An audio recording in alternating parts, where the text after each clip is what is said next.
今期你帶大家嚟睇佳景康臣嚟嘅，咁一路之隔離就係珠海嗰邊嚟㗎，價錢都係相差比較大嚟嘅。咁依家就係三期嗰度啊，三期嗰度都轉翻角嗰個咧，都係麥芳樓嚟嘅，都係非常商業嗰方面非常成熟嚟嘅。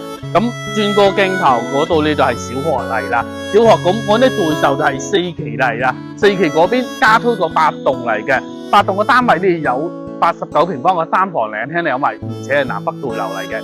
咁仲有105平方嘅，加埋118平方嚟嘅，3個戶型啊，亦89平方嘅961尺個3房2廳2衛。咁嗰度你做廚房嘅位置啊，呢啲都係康泰品牌嚟嘅，嗰啲歐派嘅嗰啲櫥櫃，加埋嗰啲新拉式嗰啲水龍頭，加埋飛利浦嗰個係啲淨水器嚟嘅，都係家寶嘅標準嚟㗎。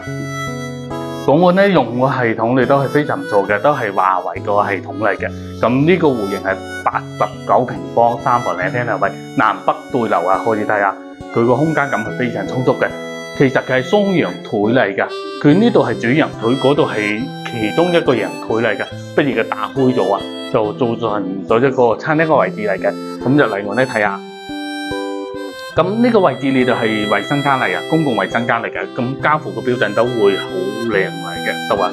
咁再嚟到嗰度呢個房咧，其實係健身房嚟嘅，即係健身陽台嚟嘅。咁佢做咗個小朋友個房嚟嘅。咁呢度係父母個房嚟啦，呢個空間係標準嚟嘅，都係非常方正嚟嘅。咁接咗嚟另外咧睇主人房個位置啊，主人房入嚟嗰度你就係一個捐出分離嘅衛生間嚟啦。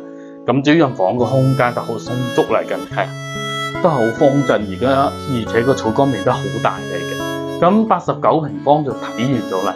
如果對嗰個89平方感興趣嘅朋友啊，可以聯繫我嘅。